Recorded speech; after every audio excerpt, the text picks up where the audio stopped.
Okay, so you got Alvin Bragg. We just played Letitia James. This is what they're saying they're going to do as candidates. These are powerful positions. Is this prosecutorial misconduct and selective prosecution? 100%. As a former state prosecutor, what Alvin Bragg is, and as a former attorney general, what Letitia James is, it is 100%, Sean.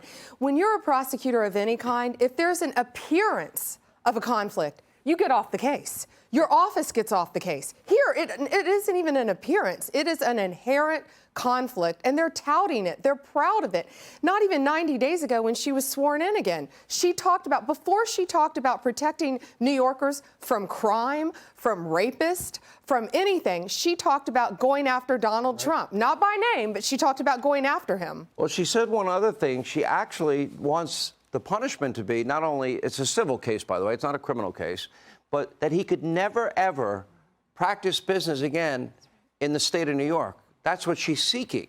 Is this selective prosecution and is this prosecutorial misconduct if you run to go after one human being? If I have one goal in the next years of my life, it's to get all the bar associations to make it unethical conduct for any prosecutor to run for office on the campaign pledge to get somebody. You know, the title of my book, I didn't make it up, Get Trump.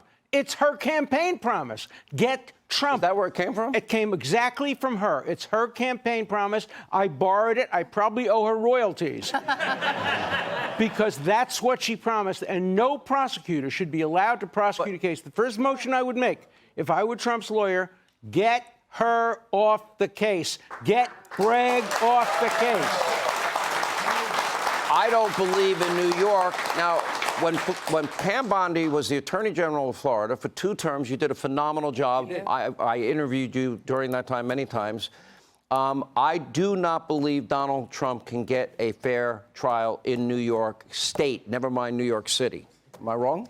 Well, and you know, the whole country knows about this case. They know about this witch hunt. But what's different here is she ran on the promise, Alvin Bragg ran on the promise, especially here in Manhattan, of going after Donald Trump. He was elected on that promise. And that's the jury pool right here. Who the jury's going to be? The jurors are going to be people who voted for Bragg and want to help him make and fulfill his campaign promise. So our only hope is of the large crowd we have here, they are the only normal New York people. I'd love them on my jury. Right.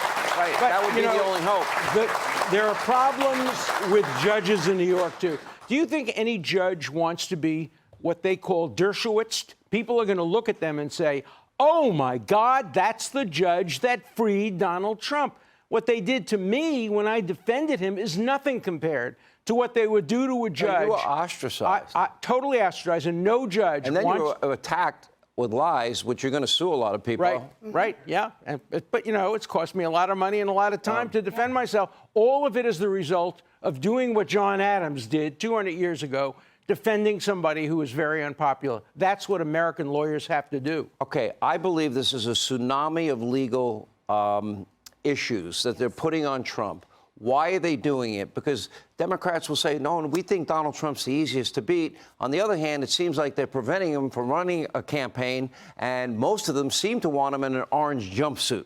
So I would imagine they want to take him down, period, end of sentence. Am I wrong? Of course they do. This is a 1-2 punch by James and by Bragg, and they're going to be more coming. Then you got Georgia, you got a special counsel. And you have prosecutors. You know, prosecutors, not people like you, they not only can make witnesses sing, they can get them to compose and to create new lyrics and to make up stories. Will the lawsuit, $500 million that Trump is now suing Michael Cohen, will that be successful? Does that have a good chance of success? You know, Sean, I don't know. I'm glad he's doing it because he has to. He's standing up for himself against these women who falsely accused him. What happened to attorney-client privilege? Well, it's out the window now, right? It's out the window. Professor and I were just talking about that. Attorney-client privilege has been thrown out the window because of Donald Trump. I have to now tell all my clients, I have to give them Miranda warnings. What you tell me may no longer be secure because of what these judges You are now serious? I'm serious. One of our most sacred rights. I have to give that warning to my clients now. All right. Alan Dershowitz, Pam Bondi. Thank